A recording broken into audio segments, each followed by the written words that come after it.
Everyone, welcome to market analysis video. तो अभी हम देख लेते हैं कि कल किस तरीके से निफ्टी परफॉर्म कर सकता है। कल है निफ्टी की अगेन एक्सपायरी, तो कल का दिन काफ़ी क्रूशियल रहेगा।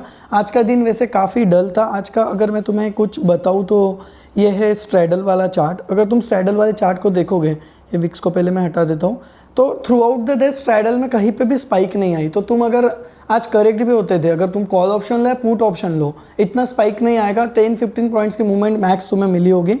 इंडिया विक्स को लगाओ तो एक क्रशिंग विक्स होता है। जिस टाइम पे इंडिया विक्स मतलब वोलेटिलिटी क्रश होती है, उस टाइम पे तुम कुछ भी कर लो, तुम्हारा ट्रेड का मतलब ऑप्शन बाइंग में तुम्हारा पैसा बनाना टफ होता है। लाइक 10-15 पॉइंट्स अगर तुम कैप्चर करो तो इट इज़ फाइन। 10-15 पॉइंट्स में भी तुम्हें राइट एंट्री होनी चाहिए और राइट टाइम पे एग्जिट होना चाहिए। बट अगर तुम 30-35 पॉइंट्स में टारगेट करो तो then it's not that market. And ये है स्ट्रैडल। स्ट्रैंगल भी अगर देखोगे तो स्ट्रैंगल तो खैर ऑब्वियसली स्ट्रैडल में ही स्पाइक नहीं, तो स्ट्रैंगल तो स्पाइक आने से रहा।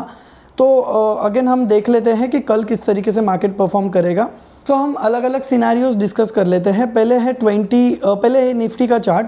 निफ्टी पे लेट से अगर कल फ्लैट निगेटिव मतलब फ्लैट ओपनिंग होती है अराउंड अगर 2480 या फिर 2450 इस एरिया में अगर ओपनिंग होती है, तो यहाँ पे मैं थोड़ा सा वेट करूँगा और एक डिस्काउंटेड प्राइस पे एंट्री लेके एक बुलिश एंट्री ही प्लान करूँगा।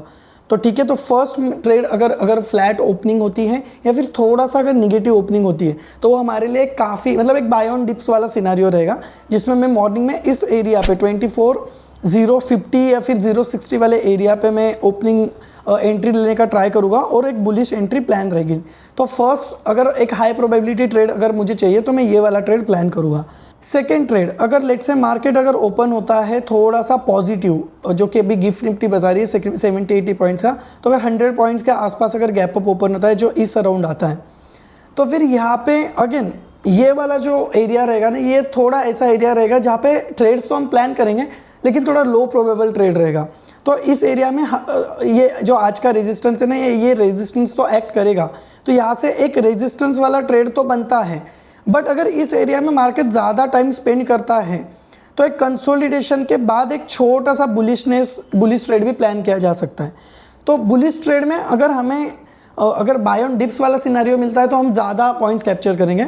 बट अगर थोड़ा सा कंसोलिडेशन में यहाँ पे अगर ट्रेड प्लान होता है तो फिर यहाँ पे हम ट्रेड लेंगे, बट जिसकी जो पॉइंट्स रहेंगे वो हम कम पॉइंट्स टारगेट करेंगे। अगर यहाँ पे एक रेजिस्टेंस वाला ट्रेड भी बनता है तो ये अगेन इंट्राडे प्राइस एक्शन पे डिपेंड करता है। अगर इंट्राडे में तुम्हें मेरे से ट्रेड चाहिए तो तुम मुझे इस वाले व्हाट्सएप नंबर पे या फिर मेरे टेलीग्राम चैनल पे ज्वाइन कर सकते हो। फ्री टेलीग्राम चैनल में मैं इंट्राडे मार्केट का एनालिसिस और इंट्राडे व्यू भी शेयर करता हूँ। अगर तुम्हें प्रीमियम कॉस्ट चाहिए तो तुम मुझे व्हाट्सएप कर सकते हो, जहाँ पे मैं थोड़ा एक्टिव कम होता हूँ, और टेलीग्राम पे तुम डीएम भी कर सकते हो जहाँ पे मैं ज़्यादा एक्टिव होता हूँ। और अगर लेट्स से कल गैप डाउन ओपन होता है, अभी फिलहाल करंट सिनेरियोज देख के उसकी प्रोबेबिलिटी तो कम लग रही है, बट हो सकता है ओवरनाइट कोई भी चेंजेस हो सकते हैं।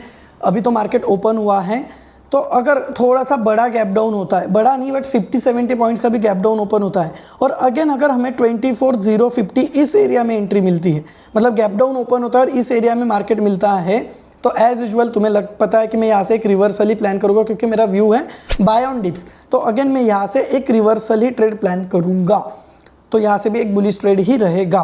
बट अगर और बड़ा गैप डाउन होता है, लाइक 50-70 नहीं 100 पॉइंट्स के आसपास का गैप डाउन होता है इस एरिया में थोड़ा सा होता है, और मार्केट अगर यहाँ पे इंट्राडे प्राइस एक्शन निगेटिव है, तो अगेन हम यहाँ से एक बियरिश ट्रेड प्लान करेंगे।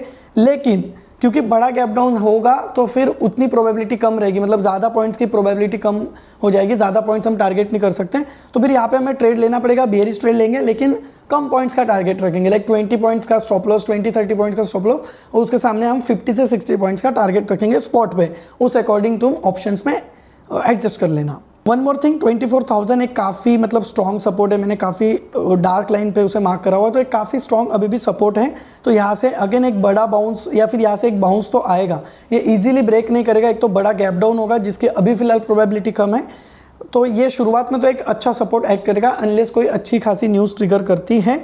ओवरऑल बायस अभी भी फ्लैट पॉजिटिव ही है। ऑप्शन चेन में अगर तुम देखोगे तो अगेन न्यू वीक स्टार्ट हुआ है 24,150 और 24,200 इस एरिया में अगर तुम देखोगे तो काफ़ी अच्छे खासे कॉल राइट हुए, बट जो 24,100 है वहाँ पे पुट्स भी अच्छे खासे राइट हुए। तो आज की जो ऑप्शन चेन है इससे कोई ऐसा डायरेक्शन तो नहीं मिलेगा, दोनों साइड काफ़ी अच्छी खासी राइटिंग हुई है।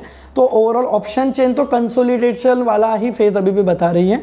तो जब भी ऐसा लगता है कि कंसोलिडेशन फेज हो तो उस टाइम पे तुम अगर क्विक पॉइंट्स लेने वाले हो, स्कैल्पर ट्रेड करते हो, जहाँ पे तुम 10-15 पॉइंट्स लेके तुम ट्रेड एग्जिट करते हो, तो तुम्हारे लिए ये बेस्ट सिनारियो रह सकता है। और ऐसे भी विक्स काफ़ी फॉलिंग है।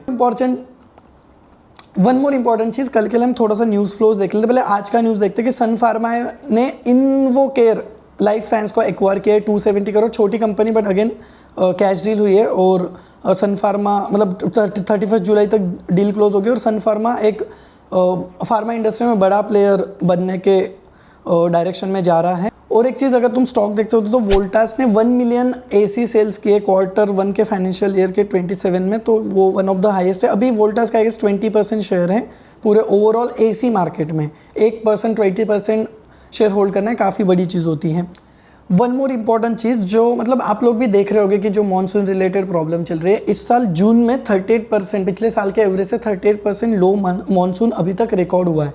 देखो मॉनसून का कैसा होता है ना, डायरेक्ट तो इम्पैक्ट वैसे भी होता है बट इनडायरेक्ट ऐसे होता है कि फूड इन्फ्लेशन बढ़ेगा, फूड इन्फ्लेशन बढ़ेगा तो FMCG हिट करेगा, लोग फूड में ज़्यादा इन्वेस्ट करेंगे तो बाकी चीज़ों में लाइक ऑटोज़ हो गया, ऑटो सेक्टर हो गया या फिर बाकी चीज़ों में लोग इन्वेस्ट करना, उनकी जो इन्वेस्टिंग कैपेसिटी वो कम हो जाती है अपने आप और प्रायोरिटीज़ FMCG में बढ़ती है। बट FMCG में भी वो प्रायोरिटाइज करते हैं उन्हीं गुड्स को जो नेसेसिटी है, नॉट लग्जरियस। तो ओवरऑल ये सारी ही चीज़ों को और ओवरऑल डिमांड्स को हिट करता है। तो मॉनसून एक हिडन फैक्टर हो सकता है इस बार। ओवरऑल अभी मुझे सेक्टर रोटेशन में फार्मा और IT ही थोड़ा लगता है कि जो मार्केट को अगर रिवाइव करना है या फिर बचाना भी है तो फार्मा और IT यहाँ से एक बाउंस हमें प्रोवाइड कर सकते हैं। IT में तो मैं काफ़ी टाइम से वैसे बुलिश हूँ और ठीक है RP ठीक है, IT थोड़ा सा लेट स्टार्ट करता है रैली बट ओवरऑल IT एक IT ही रहेगा जो नेक्स्ट निफ्टी के रैली को रूल करेगा और फार्मा भी उसके साथ रहेगा। सो यही तो ओवरऑल स्ट्रक्चर मार्केट एनालिसिस का। इंट्राडे में कॉल चाहिए, टिप्स चाहिए तो DM करो DM करो टेलीग्राम पे। टेलीग्राम की DM वाली लिंक भी बायो में है, डिस्क्रिप्शन में है और चैनल की लिंक भी डिस्क्रिप्शन में है। और व्हाट्सएप नंबर भी स्क्रीन पे तुम्हें दिखेगा। व्हाट्सएप पे मैं थोड़ा कम एक्टिव हूँ, व्हाट्सएप की टीम थोड़ी सी इनएक्टिव है, अभी व्हाट्सएप पे भी एक्टिव हो जाएगा। तो ओवरऑल अभी तुम टेलीग्राम पे मुझे कर सकते हो मैसेज।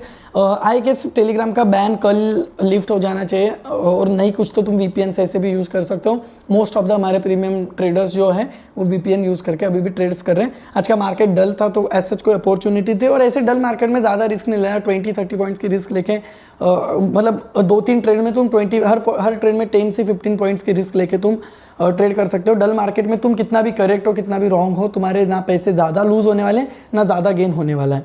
ओवरऑल इसी नोट पे हम खत्म करते वीडियो को। Thank you so much for watching this video. Bye bye, take care, ध्यान रखिए सब लोग अपना।